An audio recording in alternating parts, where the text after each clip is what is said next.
All right, here we go. Let's do it. So this week's presentation, holidays without the meltdown. I'm super excited for this. Excuse me, for this one. We kicked off our call going through some wins and all of that good stuff. So if you were not here for the call live, bummer, because you missed out on a couple of awesome wins that I'm so glad these people shared with us. So anyways, we're going to get into it. We're going to talk all about the holidays, AKA that magical time of year when your routine disappears. There's food literally everywhere, and you somehow end up drinking champagne at like 11 a.m. on a random Tuesday or Thursday, right? Like we all fall into that. It's okay. It's okay. But seriously, this time of year can feel like a roller coaster. You've got the food, the travel, the family, the parties, the drinks. And underneath it all, there's that little voice wondering, like, how do I enjoy this without completely falling off the wagon? So that's what this one's all about today. We're going to take a realistic, not rigid look at how to enjoy the holidays. I want you to think about the holidays as not restricting yourself entirely, but being more like sort of strict with yourself, with some looseness built in there. So we've got the food, the people, the parties, and I want you to just be able to still feel good afterward. Okay. Because as always, I know we're a bunch of perfectionists in here. We're a bunch of all or nothingers, but just because you don't do something perfect, that's okay, because you're never going to do any of this perfect. We don't need to be perfect. We just need a plan. And that kind of goes off of, what we talked about in our last call a couple of weeks ago, where it was all about planning. If we do not have a plan, we're not going to be successful. So I love that we're doing this call, a couple weeks out from Thanksgiving, because it's quite likely that you guys have things coming up like Friendsgivings and stuff. Many of you are so great about already sending me what your travel schedule looks like so we can plan ahead for those things. So I'm going to show you how to navigate the food pushers, how to handle alcohol without guilt, if that's your thing, how to choose what's actually worth it, and how to move your body in a way that keeps your momentum going through the chaos. Okay. But by the end of this call, I want you to feel confident just going into this season, knowing that you can do it differently this year. We're not going to have any meltdowns. We're not going to bring any of that. I'll just start over in January energy, because that ain't us. We're just going to have balance, strategy, and self-respect, and we're going to kick ass this holiday season. So let's freaking do it. Okay. So I want us to just sort of zoom out for a second. We all say the holidays are so hard. Like it's this nonstop marathon of food and booze from Halloween through New Year's Eve. Like I literally have a client who has worked with me for several years at this point. Her birthday is like right before Halloween. And so she just kind of looks at Q4 of the year every year as just being like, send it in, right?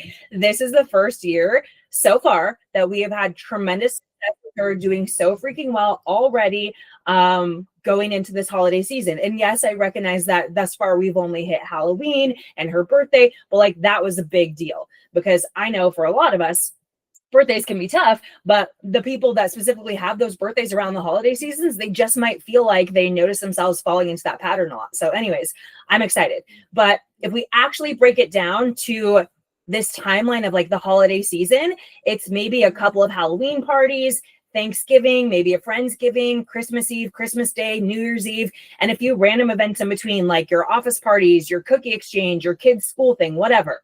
So that's what, like 8 to 10 total days out of roughly, we'll call it 60 days, which is like 10 to 15% of the entire holiday season, right? If we break down that 2 months, again, that's only 10 to 15% devoted to those little special events. So no, the holidays themselves are certainly not the problem. The problem is what we do with the other 85 to 90% of the days in between. And that is why I'm so adamant about living an 80-20 lifestyle balance, 365, because that allows us to not feel like the holidays are going to completely undo us. Okay. It's not the Thanksgiving dinner that throws people off. It's the fuck it, it's the holidays mindset that turns one day into 3 weeks of leftovers and wine and skipped workouts. So from here on out, I want you to stop calling it the holidays like it's this continuous nonstop event 7 days a week. They're just days. Holidays, not holiweeks, and definitely not holimonths. Okay. You don't need to be perfect. You just need perspective. Is this hitting with anybody? Yep. A few of us, right? All of us. Okay. So here's the mindset shift that I want you to have this season. You can have fun without falling apart. Okay. The goal isn't to be perfect. It's to be intentional. You can enjoy the food, enjoy the company, and still make choices that feel good afterward. Because that is really like one of the phrases that I like for a lot of clients to use when they are making any choice, whether it's you're going out to a meal or an event, whether it's you're going away for the weekend or you're going on a vacation or you're entering a holiday special occasion or something like that. I want you to ask yourself, how do I want to feel after this? If you want to feel like shit, great. Make choices that make you feel like shit. Even last night, my husband and I went out for dinner. We got sushi. We went to like this restaurant that we literally haven't gone to since we moved away 13 years ago. And it was banging, like just as good as I remembered. Of course, I wanted to order like everything on the menu because it's been so freaking long, but like I practiced a little bit of discernment here. We did have a lighter day in terms of eating. Like we woke up and we had to go to we got to go to like family portraits yesterday, and I took like a protein shake with me so I could start the day with something. Then we came home and we all had our normal weekend breakfast that we like to have. So for me, what that looks like is a veggie and egg white omelet or scramble. It was a scramble rather yesterday. And then we had also picked up some pastries on the drive home. So have like a little bit of each of those. And then in the afternoon, I really didn't have anything. I grabbed like a couple slices of deli turkey. I should have been more on top of things with getting in like some fruits and vegetables, even a bowl of berries or something. And quite honestly, I just wasn't. But it's like, again, I knew, I'm going out to eat tonight. I'm just going to have like a lighter day in terms of my food intake, not to like starve myself, not to say like, I have to like fast before the event. It's like, I'm just going to eat when I'm hungry. And honestly, I'm just going to keep myself busy so that I'm not constantly just confusing boredom for hunger. So again, I was able to go out to the dinner, enjoy the things I wanted to have. We shared like 3 rolls. So I had like 1.5 rolls. I had a couple pieces of nigiri. I had a little miso soup, and some pot stickers. Like that was plenty of food, and it was something to enjoy. It was a celebration. Again, it was me like celebrating my 5-year anniversary of being in business, plus a date night with my husband, which we like haven't had basically in a couple months. So it really is just like now today, getting right back to normal. This morning, got right back to, drinking my coffee, having my water, getting my steps in on the treadmill. That's what I want for everybody to think about is like the next day, what's this going to look like? Had we gone out last night and we decided to go to the martini bar and we decided to stuff ourselves senseless, and I woke up this day feeling like, oh my God, why did I eat all those things? Like, I know it was just because it's something that I've looked forward to that I haven't had in literally over 13 years. I would have felt like shit this morning. And sure, I still probably would have gotten up and done a lot of the same things, but I was happy to know that I woke up feeling good about the choices that I made and knew like, cool, that was yesterday. What did I do today? And that's all I care about moving forward. Okay. Because again, one day or even one weekend doesn't undo months of progress. I have been doing this shit day in and day out for quite some time, and so have many of you. So what ends up derailing progress is you telling yourself this story afterwards of, I already fucked up, I'll just start fresh at this time, right? So when it comes to holiday season, I already messed up, I'll just start fresh in January, right? I just have too many things coming up. We're going to be on vacation this week. There's Christmas. No. Like that is absolutely ridiculous. That would be like if you were sick from work for a day or something and you're like, you know what? It's Monday. I missed work today. I better just wait until next Monday to go back. How fucking stupid is that? Like you're going to miss out on the whole week of making money, like doing your job. And then you're going to make yourself feel even more overwhelmed next Monday because you're playing catch up. I don't think so.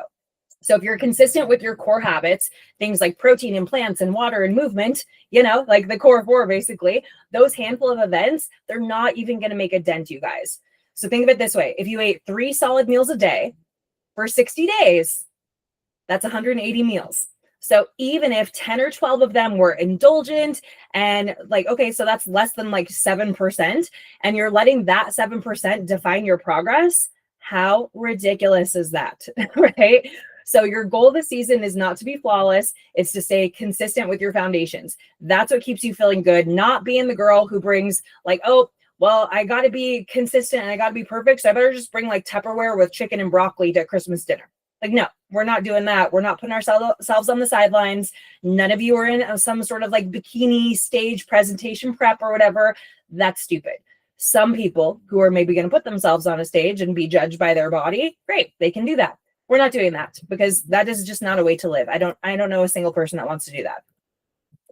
Okay, so let's talk strategy because I've given you all the things. I hope I've gotten through to you that like we're not doing all or nothing. Think about future you, how future you wants to feel. So now if we talk strategy, the best way to win the holidays is to go in with a plan. because if you roll into an event starving, thirsty, and with zero game plan, you have already lost half the battle. I can guarantee you that. Okay. So step one, don't show up hungry. Eat a meal before you go. Proteins and plants. If you walk into a party feeling ravenous, right? You've starved yourself all day. You're hoarding your calories. You're saving calories because you're going to eat everything in sight. Okay, so then when you're surrounded by the chips and the cookies, you're not suddenly going to crave grilled chicken and broccoli. Yeah, that's just not going to happen. You're going to end up elbow deep in the spinach and artichoke dip and shit that you probably wouldn't even normally want to eat.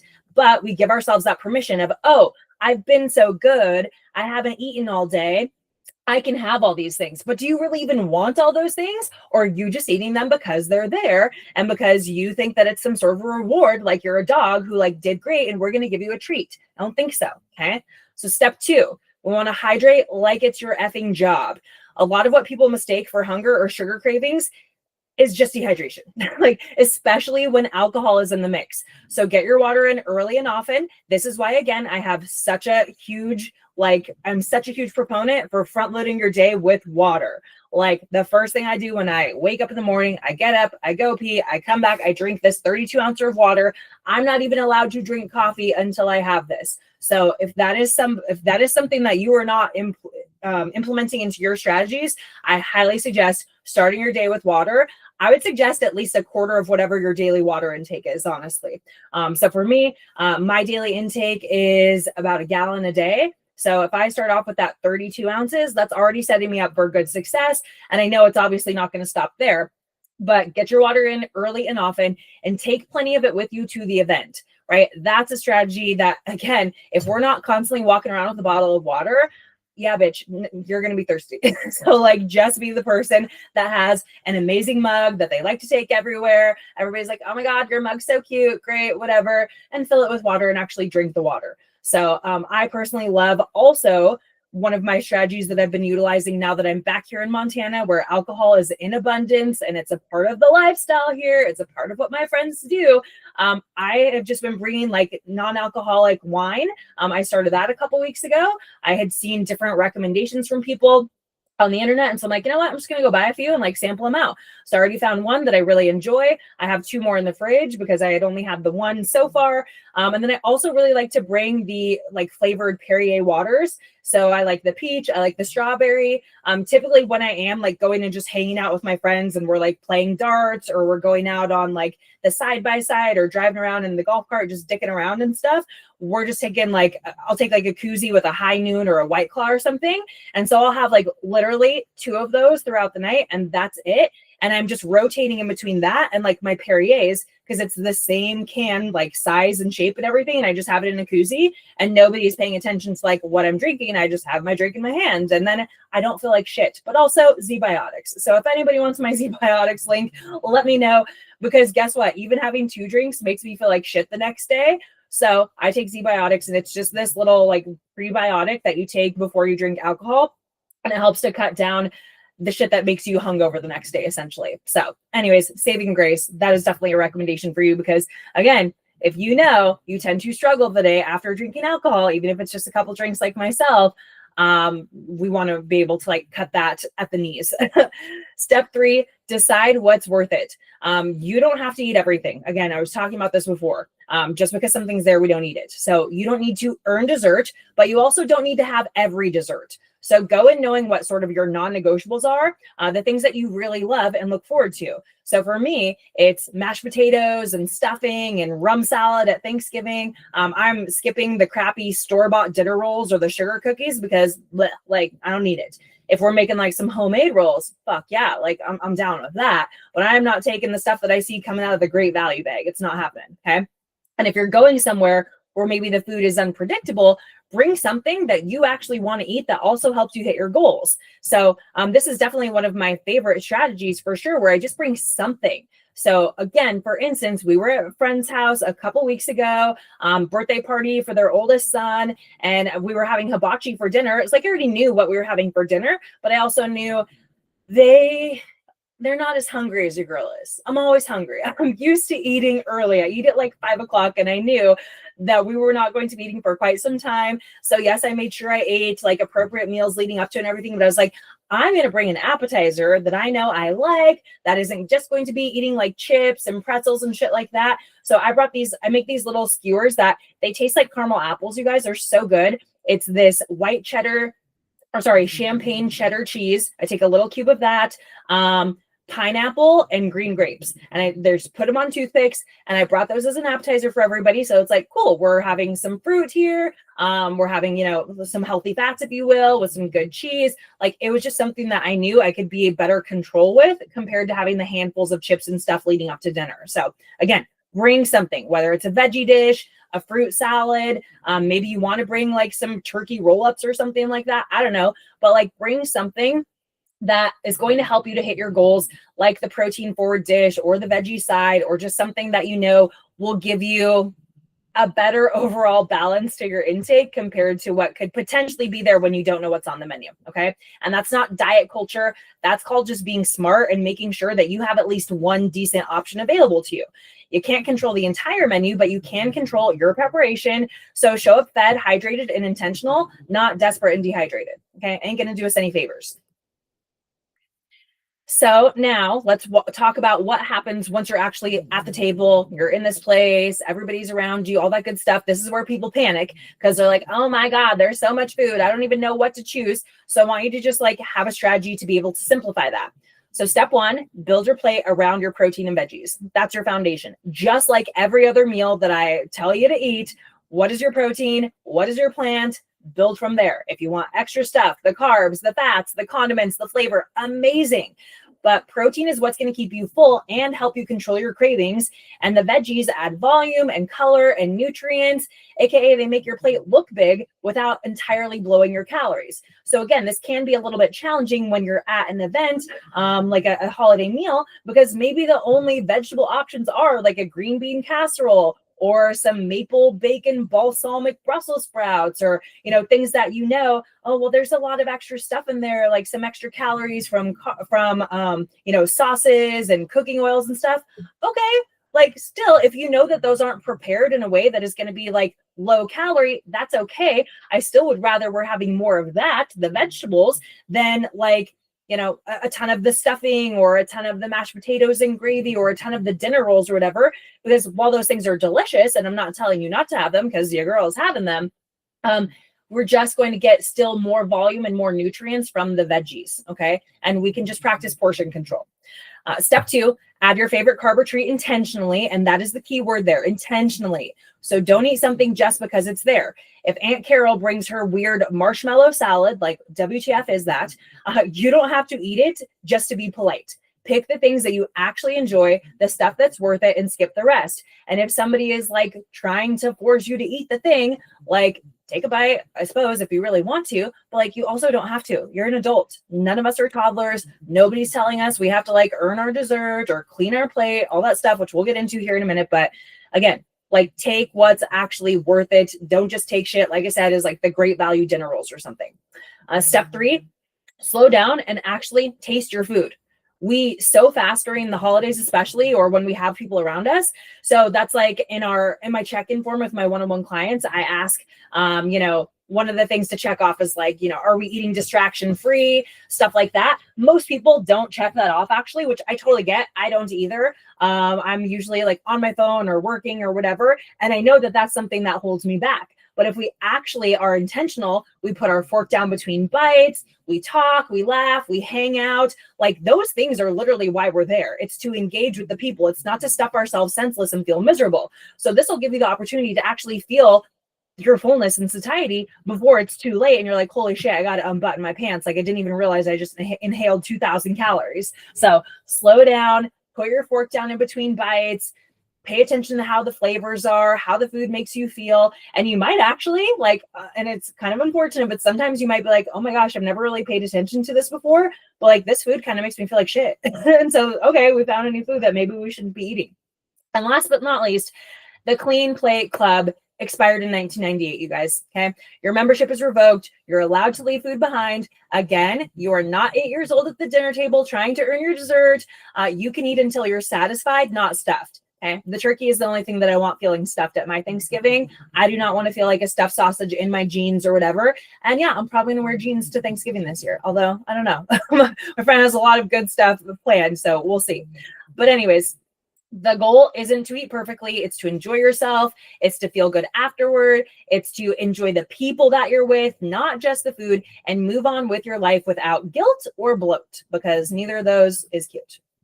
All right, so let's be real. The holidays are full of the good stuff, mac and cheese, pies, cookies, casseroles that are basically like 90% butter. Like, I don't trust casseroles. So like, what the hell is in there? And yes, I want you to enjoy it, but we're not trying to recreate the Hunger Games at the dessert table either. So here's how to have the best of both worlds: joy and control. So first up, I've talked about this on here before, the 3-bite rule. Okay, so this one's a game changer. You take that thing that you love, the pie, the fudge, maybe even the stuffing, okay, and you give yourself 3 slow bites. So here's what I want you to do. You take the first bite, you put your fork down, and you actually notice it. What does it taste like, smell like? What's the texture? You'll probably go, oh my God, this is so amazing. Then the second bite, ask yourself, is it still as good as the first one? Usually, yes, but a little less exciting. By the third bite, the magic's kind of wearing off, and that's your cue, because most of the satisfaction happens in the first few bites, not the last few. You eat just because it's there, right? I want you to think about that. Like, sometimes we're just like, oh my gosh, that whole thing was so good, but did you actually like really slow down and pay attention to each bite separately? Or are you just lumping it in as like, oh my God, that tasted so good, the flavor is amazing, awesome, blah, blah, blah, okay? So just paying attention to our food. The next one would be the 1 plate rule. So you can have anything and everything that you want, but it has to fit on 1 plate. So no seconds, no standing around the counter picking at the leftovers while you talk, which I have to say, that one is a huge one for me. I am terrible about that. I tend to position myself near the food. I tend to just like take up space in the kitchen. Like, if the food is there, I'm pretty much around it.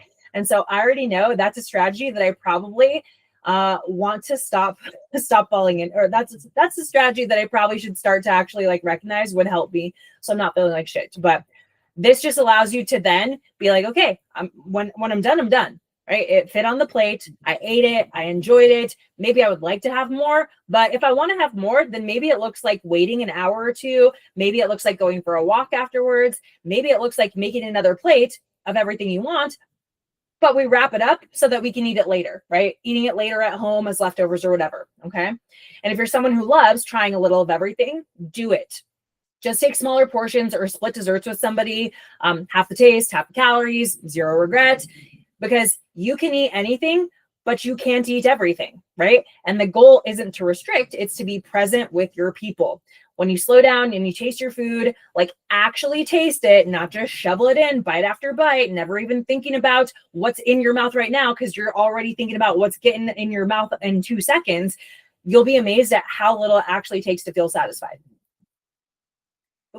Did I skip one? Okay. This is a fun one. And again, I'm so glad that when this person brought this up, they included this one, because I kind of forget about this. Because like, I don't know. I just don't find myself in situations where people are like trying to coax me into eating food anymore. But I know that that's a very real thing for a lot of people. So the real MVPs of holiday stress are probably, for many people still, food pushers. You know, the ones, the people that say, oh, come on, one won't hurt, or you're still doing that diet thing, right? Like, the truth is that you don't owe anyone an explanation for what you eat or don't eat. You can say, no, thank you, and move on, period, point blank. That is a complete sentence. You don't have to justify it with, I'm trying to be good, or I already ate, or I'm on a diet. Like, you don't have to give them anything, you guys. If someone presses, try something like, thanks so much, it looks amazing, I'm just not hungry right now. Or, no thanks, I'm good, I want to actually enjoy what I've already had, right? Like, hey, I don't want to feel like ass after this. And I'm in a place where like I feel satisfied and good, and my jeans still button or whatever. It's polite, it's firm, and it really just ends the conversation. You can also redirect if food becomes the main topic, right? Ask about their kids, the trip they took, their dog, literally anything else. Because the thing is, when someone makes a comment about your choices, it's usually not about you. It's about them, okay? It's their own discomfort with how they see food or their body. And I get it, because boundaries can feel really awkward at first, especially with your family. But every time that you hold a boundary, you're reaffirming that you're an adult who gets to make decisions for your own body. Remember that polite doesn't mean people pleasing. You can still be grateful, kind, and say no. And I think that one is really, really tough for a lot of us, because I know for myself, I've considered myself a people pleaser for as long as I can remember. And yeah, just not wanting to like ruffle feathers or rock the boat. It's okay to rock the boat. The boat needs rocking from time to time. Okay. All right. So I hate snacking, but I get that it's still a part of a lot of what we do, right? Even for me, I just mentioned I'll stand around that table and I'll graze. So a couple of the biggest holiday derailers are alcohol and appetizers. Like I just told you, I brought that appetizer to that event because I was like, I need to have a little bit of control here, because I already know the appetizers that other people might consider to be appetizers are just like shit that doesn't make me feel full or satisfied. So alcohol and appetizers, I want you to have them. They're not off limits, but both of those can add up really fast if you're not intentional. And this is one of those tricky things that I even see just in day-to-day life, where people never actually feel full and satisfied because they're just eating those quote unquote little bitch meals, right? You never actually give yourself the opportunity to feel full and satisfied from your meals, because you're eating 100 calories there, 200 there, a piece of candy there, 100-calorie coffee there, a 400-calorie coffee there. Right? Like we're just constantly like putting food in our bodies without actually putting in a decent amount of food volume into our bodies at one time so that we can feel full and satisfied. So when we do that at a holiday, a little bit here, a little bit there, a little bit there, and then all of a sudden we sit down and have that big plate of food that has like just as many calories as the calories that we already ate leading up to it. Now all of a sudden our body registers, holy shit, this is a lot all at once. Now I feel full. Okay. So again, those things need to be more intentional. We want to firstly set a drink budget if you are somebody who is going to have alcohol. So before the event, I want you to decide how many drinks you actually want, not how many you'll have when tipsy you takes over, right? Like, again, I know all about this. I've been there before. One drink leads to another. Oh, that's so good. I want another. Decide on your budget beforehand. Maybe that's one, maybe it's two, maybe it's six. I don't know. Have your number and stick to it. Next, I already talked about this, but we want to alternate every glass with a glass of water or a seltzer, or even like the non-alcoholic versions that I talked about before. It slows you down, it keeps you hydrated, and it makes you feel way better the next day. And yes, you'll thank me for this when you're not bloated and exhausted come tomorrow. Okay. So a big one is to not start drinking on an empty stomach. If you roll into a party starving, that is just a setup for disaster. So alcohol, it lowers your inhibitions, and suddenly you're knee deep in the charcuterie board wondering how 2,000 calories literally disappeared. So before you go, eat some protein and plants. It'll stabilize your blood sugar. It'll slow the absorption of your food and alcohol, and it'll keep you from losing all logic around food. And be aware of, again, what I fall into. I'm right there with you guys. I still struggle with it. Standing snack syndrome. Like, it's a thing, right? Standing snack syndrome. The grazing that happens when you're just standing around and you're chatting near the food. You're not hungry. You're just socializing within arm's reach of the cheese platter. So make a plate, sit down, and eat intentionally. That is going to be your best bet. And finally, say it with me. This is a big one. You do not have to earn or burn off your food and drink choices. Okay. That mindset is toxic. Again, something I dealt with for literally years. You don't need to run it off tomorrow or save up your calories beforehand. That is really just diet culture math, and it never works. It has never worked for you in the past. Why would it start working for you now? Okay. You can enjoy your food and drinks, enjoy your night, and still hit your goals when the rest of your week is consistent. Because remember, these are holidays, not holo weeks, not holo months. So talking about the morning after, again, I've already sort of touched upon this a little bit, but because this is where people just undo all their progress mentally more so than physically.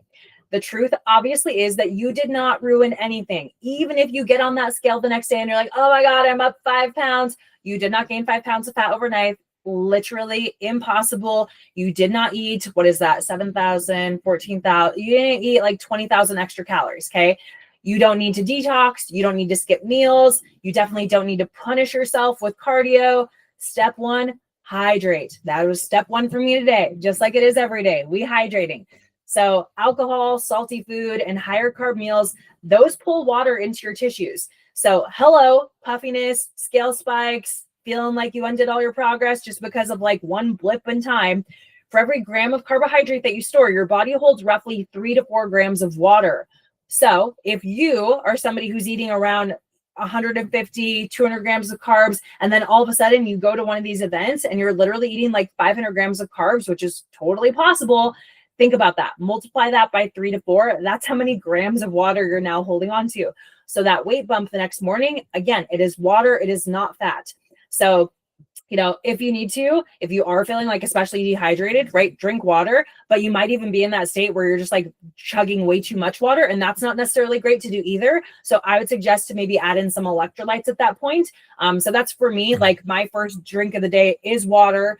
And then I have my coffee. And then when I go to the gym, I fill up my shaker bottle with LMNT and creatine. So that's my drink that I have as like my workout drink in the morning, just to help in getting in some of those electrolytes. Because if you flood your system with too much water without having a good balance of like sodium, potassium, and magnesium, then it can potentially just lead to like, okay, this water is like not even being absorbed by your body appropriately, and it's flushing out some of those minerals that you need. So again, I like to add an LMNT or even just like a pinch of sea salt into your water. Okay. Step 2, move. Get outside, get some steps, get your digestion going. Remember, we're not doing this as a punishment mechanism where, again, I used to fall into this. I would literally go to the gym for like a couple hours before Thanksgiving dinner, after Thanksgiving dinner, same with Christmas. Like I worked out at a gym where I could have literally 24/7 key access. And I was like, this is great. I get to burn off all these calories. I was doing it in a punishment mode. Movement isn't punishment, it's recovery. It's going to be helpful for your body because then it can help you to process the extra sodium, bring your blood sugar down, and get your mindset back on track. Because it just feels good to move, right? Like we never regret going and doing that workout. We never regret going for that walk. So do the things that are going to make your body and your mind feel good. And movement is definitely one of those things. And side note, that's why it's one of the many reasons why we're in like such a depressed state as a society, is because people are just not moving enough. Movement is medicine. Okay. Step 3, eat normally. So we're not going to skip breakfast. We're going to get right back to proteins and plants at your next meal. That single choice really signals to your brain, we're fine. We're moving forward. We're flooding our body with the nutrients and the nourishment that it needs. And please, no guilt, because guilt doesn't burn calories. It just burns energy. You can't shame yourself into consistency. Okay. So just remember that progress happens in the gray zone, not the extremes.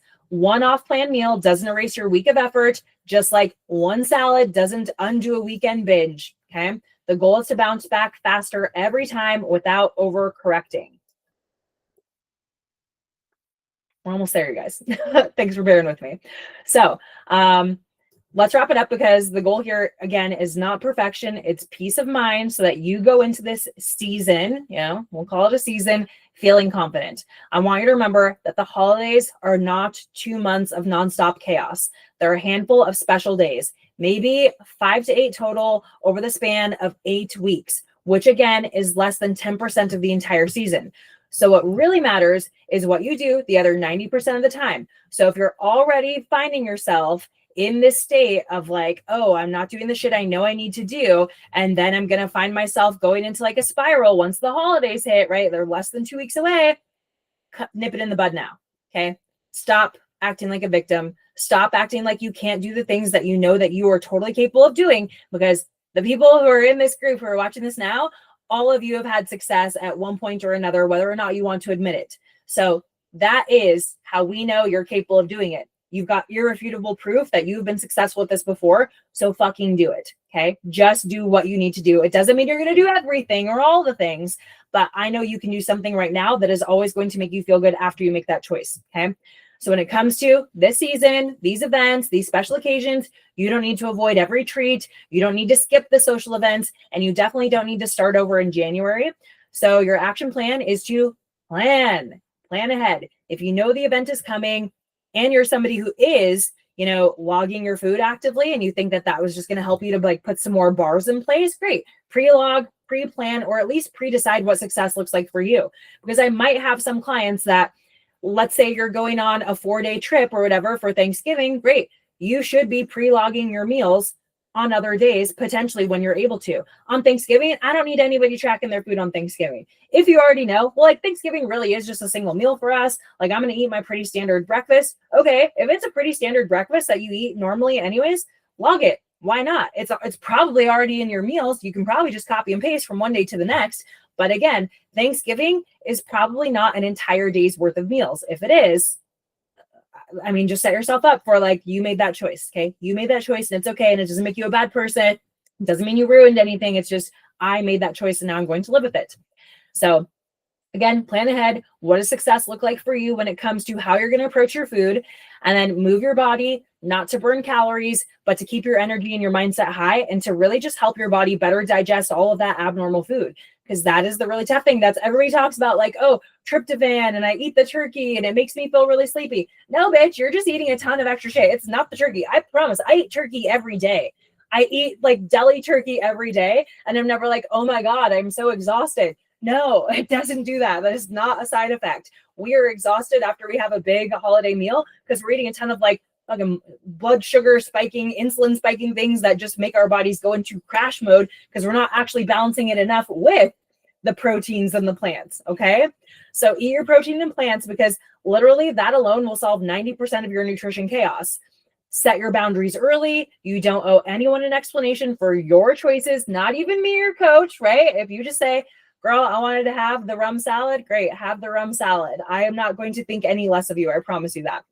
And enjoy the damn holiday. The point is to live, not just to log. If logging fits into your plan, then log it. If it doesn't, don't worry about it. But Thanksgiving dinner in particular, please do not log that. Please do not. It's just not necessary. So your challenge, or we can call it your commitment, if anybody is up for it on this call, right? Because remember, I told you guys, other people outside of our community might be watching this. So if you're up for it, I want you to drop in the group what your biggest holiday focus will be this year. You can drop it in the chat, or you can like come off and unmute yourself, raise your hand, whatever works for you. But I just want you to think about this. What is going to be your biggest holiday focus this year? It could be keeping your morning walks, your postprandial walks, so walking after meals, tracking water, right? Even just staying on top of that. Or maybe it's even just like saying no without guilt. So whatever it is, put it out there, because I think that when we can just show up and say like, oh, this is a little bit of accountability that I'm going to put out there, it just makes it more real, right? So even like, I'm going to call you out on this call, Kelly. I know that you're so great about like on your social media. You, like me, oftentimes like to put like your steps on your story, right? And it is a little bit of an accountability method. It's like, oh, people kind of like expect this. And it's not that you're doing it for anybody else, but it's like, oh, they're just so used to seeing me do it. It's just one of those things you want to sort of continue to play into. Like, I like doing that to like set the tone for my day. Hey, here I am walking the walk, not just talking the talk. This is me getting after my steps in the morning. Okay. So, I want you to be thinking about that. Anybody think about their choices, and remember that this is not about restriction. It's about intentionality, because you can have the pie, you can have the cocktails, you can have the fun, and you can still feel good in your body when those things are over. You've got the tools, the plan, and the support. And so our goal is to actually use them this season. So is there anybody here who wants to share what their biggest focus is going to be this season? Kelly, it looks like you're first. Lucky, right? Always. I always have something to say. I love it. I think for me, I'm terrible with the pre-meal eating, because it's just a tradition. Yeah. You could say with my family that it's like pickles and cheese and crackers and dips and like all this stuff beforehand. So like, lead up to all this other stuff. So, this year we decided we were going to go to my brother's house. So I've already said, like, what are you fixing? What are you doing? And, lined up what I'm taking. None of it, maybe one thing is going to be, considered like whatever somebody would say good, or, whatever, macro friendly, I guess. Yeah. But I've already got in my head, I'm making something and I'm going to put a recipe in my Fitness Pal once I make it. So then I know, like, okay, this would be, a good amount, portion size or whatever. And then the other thing I was considering doing is, there's turkey trots all over the place. So maybe doing that in the morning beforehand, because the one here starts at 7:30. So I'm debating that. It's like my friend is trying to convince me to run because she's a marathoner. And I'm like, you're out of your ever flipping mind. I am not running, but I would think about walking. So that would help me get steps in beforehand. And then I was thinking about where my brother lives, because he's kind of in a community that has a lot of different walking around places. So I could do that too after dinner. So those are kind of my thoughts. Hell yes, I love it. So already having some implementations, getting other people involved in the process, maybe a friend for the movement accountability, communicating with the host of the meal, like, hey, what's going to be served? What can I contribute? I love that. So way to like take some intentionality. And again, we're just under like 2 weeks out from Thanksgiving. So the fact that you've already done all this and you're not waiting until the last minute of like, oh, it's Tuesday before Thanksgiving. What are we going to do? I love that. So there's some great strategies for sure. Cool. Anybody else want to share? Oh, yeah. Just sorry, one other thing. I guess I do post my steps, only my feet every day. Just for me, really. Just that like here I am. But it's actually interesting how many people have reached out to me and like, where do you get your walking pad, or you walk, or you're inspiring me, or I need to do this, or so it is kind of interesting. And it's not like it's the same people that look at this stupid thing every day. Like, yes, yeah, I'm still doing it. Here I am. It's freezing cold, but I took your advice and bought a heavier winter, nice North Face jacket, some North Face gloves, so I can still get out there during lunch like I do. There you go. I love that. I love that. And so, yeah, I think that's important that you pointed that out, that like you do it for you. For sure. I do my shit for me, right? But it also just gives me that little extra when people are like, hey, I didn't see you at the gym this morning, right? Like it just adds in that little extra thing. Because I know for you, if I don't see that, I'm like, what's going on? Kelly's not getting her steps in today. So people just come to expect it from us. Very cool. All right. Anybody else want to share some of their strategies or what they plan to do? Or anything that you took away from this even?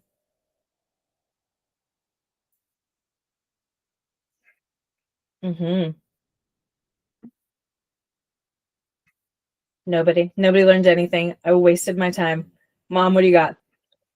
Well, it's going to be different for us this year because we're going to friends for Thanksgiving, and we don't normally do that. We're usually home, and we're at your place, and so you and I have talked about what we're going to try and get and take and do whatever, but I'm a little nervous, but I know I can make the right choices, and of course doing the stuff before I go, planning my day before I go, is my biggest thing of what I try to do now. So I'll just continue to do that, and I know we'll probably go for a walk and do that kind of stuff. So I mean, I just expect all that, but I just don't know the food wise what all is going to be. So I'll just make wise choices. I hope. I know I will. Yeah. Okay. So I actually want to talk through that a little bit because Thanksgiving is different for our family this year. Normally it is just the four of us max, or just me and Kyle. When it's just me and Kyle, here's what we used to do, you guys. We would just get the chicken pot pie from Costco because that shit is fucking fire. And that's like Thanksgiving in a dish, and you don't have to like clean anything up because we love the food that we eat every day. And at that point, like back when, like that used to be pretty standard. Like we were eating things like mashed potatoes daily. We were eating vegetable sides like green beans and asparagus and stuff daily. Turkey, chicken, like just a white meat was part of our day to day. So so my mom mentioned this year we're going to friend's house. There's gonna be like 30 people. Like they're making 4 different kinds of turkey, like turkey and bacon grease, all this good stuff. There will be no shortage of good food, high calorie food. I'm going to eat everything that I want to, for sure, 100%. But I will do normal things. I'm going to get in all my workouts that week. I'm going to go for a walk in the morning. Maybe we'll go do the run turkey run if that shit still even exists here. We might go do that. But we will definitely go for a walk because like that's just what we do, right? That's what I do every day anyways. Yesterday, I went for a walk. Today, Sunday, I walked on the treadmill, and I might go for a walk later today. Like walking has become so ingrained in me. I know I'm going to go do that. I know I'm going to drink my water. I know that my breakfast and maybe my lunch, because I don't know what time dinner is that day, I will probably just still going to be normal foods. And so that's the great thing about us going somewhere and having a meal is it's one meal. I am eating literally 20 plus other times that week. That one meal is not going to fuck shit up. Even if I'm like, oh my God, this food was so good and I want to take home leftovers or something, I will take home enough to like make myself another plate to eat the next day. So that's also the advantage of if you're going somewhere just for the meal and coming home, you're there, you eat all the things, it doesn't have to come home with you. Like you're done with it, cut it off, moving on, right back to next meal, same thing that you would normally have. So I'm definitely a huge fan of, we're going to take desserts. Actually, we're probably going to get some delicious pies from Fuddruckers. I'm going to make what I call a rum salad, which is just this amazing fucking rum cake. And that shit is high calorie to the max. There hopefully won't be any leftovers because hopefully we'll have enough people, but also we might take home just a little bit for ourselves so that we can each have like another piece, and then we're done. Like, it's getting given away. Other people need it, want it. We don't want it. We don't need it. We'll be fine without it. I have such a better relationship with food and like wasting food. I would much rather throw food away that I know doesn't actually make me feel good. That I know it's like, okay, sure, I wasted the money on it, but I don't want to waste the calories on it. And I also don't want to waste the me feeling like ass afterwards because I like can't part with this food as if I'm living in the Great Depression. And I know that that sounds terrible because the state of the economy, food is expensive, all the things. That also goes into the fact that like I'm not buying a bunch of shit that I don't need. You know, even one of the things I did the other day that I don't normally do is I did do an Instacart delivery for my Costco groceries because I know I found myself like going up and down the aisles at Costco lately. What do I need? Nope, you're going to get what you need. You don't need to be spending extra money on shit you don't need at Costco. Get the grocery delivery so then you're not even tempted to go and browse the aisles. So, you know, that's something I would definitely mention, like, is super helpful this time of year. If you're sticking to a budget, do those things and you don't even have to worry about being tempted by the things at the store, because I know this time of year there's a lot of stuff out there that is like grabbing our attention. Oh, I need that candy, I need those Oreo cookies, I need those limited edition XYZ. Keep your ass out of the store if you can, and you will save money and you will definitely save calories. And I would way rather have somebody's homemade dessert that they're bringing to Thanksgiving than, again, the stupid like Pillsbury sugar cookies that we can just cut up and slice up and throw in the oven. Kelly, what you got? I was going to say amen to the not going in the store, because it does. Oh my gosh, I can't even tell you. I usually do a pickup and I could give a 2-hour time frame. So I'm like, okay, I leave work at 2:30. So I can pick this up. I went in with Rick last week. Bad. It was like $500 later. And I never spend that much. Never. Right. And it wasn't all food, but I said to him, this impulse buying is bad. It's bad. So Totally is. yeah, and then you buy food that you normally wouldn't buy, or like, oh look, it's on sale. So what? Exactly. Exactly. I love it. See, more, I know it was a control thing for me for sure. And I'm like, oh, they're not going to pick out the good stuff that I need. They're not going to be as discerning with my stuff. And I literally put in the note on every single fruit and vegetable, which was the majority of the food we got. Make sure not moldy, right? Like I put it on there, make sure it's good. Everything I got was good. Right. And you can always go in and like, you know, refund or whatever it is, or like knock their tip down or something if they sucked at it. I've done that before where I'm like, hey, this sucked. Like they brought me moldy, whatever, or what, like you can make those changes. So if you're a control freak like me, know that those are options for you. So anyways, you guys, I appreciate you being here. Anybody else want to share anything before I wrap it up? Good stuff. All right. Yay. This was super helpful. Thank you. Super Yay. helpful. I'm so glad. Thank you. And like I said, people that asked other questions, I do have info for you. I will definitely make sure that we touch upon those either in our next call, or I'll just like maybe send over something to you guys. So I did create a PowerPoint presentation, like I said, on a bunch of the things that we were talking about, but I knew that this one would be a lengthy one and a good one for all of us. So if you have any questions, comments, feedback, as always, you know where to find me. I hope everybody has an amazing rest of their weekend. And thanks for being here. Hope this helps. Bye, y'all.